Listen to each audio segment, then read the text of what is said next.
በስመ አብ ወወልድ ወመንፈስ ቅዱስ አሐዱ አምላክ አሜን። ሚያዝያ 28 ቀን የሚከበሩ ዓመታዊ የቅዱሳን በዓላት፦ ቅዱስ ሜልዮስ ሰማዕት። ቅዱስ ሜልዮስ ልጅነቱን በመንፈሳዊ ትምህርት አሳለፈ። በጉብዝናው ወራት ፈጣሪውን ያሰበ ደግ ክርስቲያን ነው። ይህችን ዓለም ከነክፋቷ ንቆ ኮራሳት ወደሚባል በረሃ ሄዶ በተራራው በደን ውስጥ በጾምና በጸሎት በትህርምትም ለበርካታ ዓመታት ተጋድሏል። በእነዚህ የብሕትውና ዘመናቱ ልብሱን ፀሐይና ብርድ ቆራርጦ ስለጨረሰው ፈጣሪ ጸጉሩን አልብሶታል። የአባ ሜልዮስ ጸጉሩ እስከ እግር ጥፍሩ፣ ጽሕሙ ደግሞ እስከ ጉልበቱ ነበር። ዕድሜው ገፍቶ ሲያረጅ እንዲያገለግሉት እግዚአብሔር ሁለት ወጣት ምስጉን ክርስቲያኖችን ላከለት። እነርሱም አባ ኢያሱና አባ ዮሴፍ ይባላሉ። ሁለቱ ቅዱሳን አምላካቸው እግዚአብሔርንና አባታቸው ቅዱስ ሜልዮስን በፍጹም ቅንነት አገልግለዋል። ከቆይታ በኋላ ግን በአካባቢው የነበሩ ጣዖት አምላኪዎች አራዊት እናጠምዳለን ብለው በዘረጉት መረብ ቅዱስ ሜልዮስን ያዙት። ክርስቲያን መሆኑን ሲያውቁ ለፀሐይ ስገድ ብለው ደበደቡት። ደቀ መዛሙርቱ ተራርጠው መጥተው አባታቸውን በመከራ መሰሉት።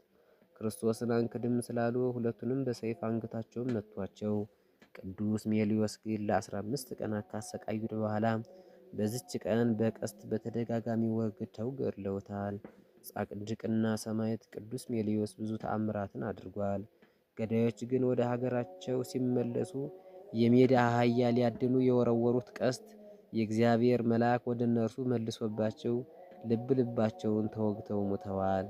ቸር አምላክ ከቅዱስ ሜልዮስና ከደቀ መዛሙርቱ ረድኤት በረከት ይክፈለን። በዚህች ዕለት ቅዱስ ሜልዮስ ዘደብረ ኮራሳ ጻድቅና ሰማዕት፣ አባ ኢያሱና አባ ዮሴፍ ደቀ መዛሙርቱ ለቅዱስ ሜልዮስ ቅዱስ ብስጣውሮስ ሰማዕት ተንባላት የገደሉት በዚህ ቀን ይታሰባሉ። ልትቀበለው ያለህን መከራ አትፍራ። እነሆ እንድትፈተኑ ዲያብሎስ ከእናንተ እንዳንዶቻችሁን በወህኒ ሊያገባችሁ አለው። 10 ቀንም መከራን ትቀበላላችሁ። እስክትሞት ድረስ የታመንክ ሁን፣ የሕይወትንም አክሊል እሰጥሃለሁ። የቅዱስ ዮሐንስ ራእይ ከምዕራፍ 2 ከቁጥር 10። ሰላም ለብስጣውሮስ ሰማዕት አምላክ ልዑል ዘተአገሰ ምንዳቤ በፀዊረ ቅዱስ መስቀል ሜልዮስ ጻድቅ መፍቀር የጽሞና ድንግል ዘያንቀለቅልዎ ነፋሳት ወዘይገፍኦ ማይበል ወሰማይታት ብዙሃን ዘምስለ ዋሲሊኮስ መተንብል። ሰላም ለሜልዮስ እንዘይነብር በኮራሳት ዘቀተልዎ ውሉዱ ለንጉሠ ሀገር ስሁት ወለብስጣውሮስ ሰላም ጸዋሬ ክቡር ማይቶት ዘተቀበልዎ መላእክት ጊዜ መተርዎ ተንባላት እንዘይዜምሩ ቅድሜሁ በስብሐት ወበማሕሌት።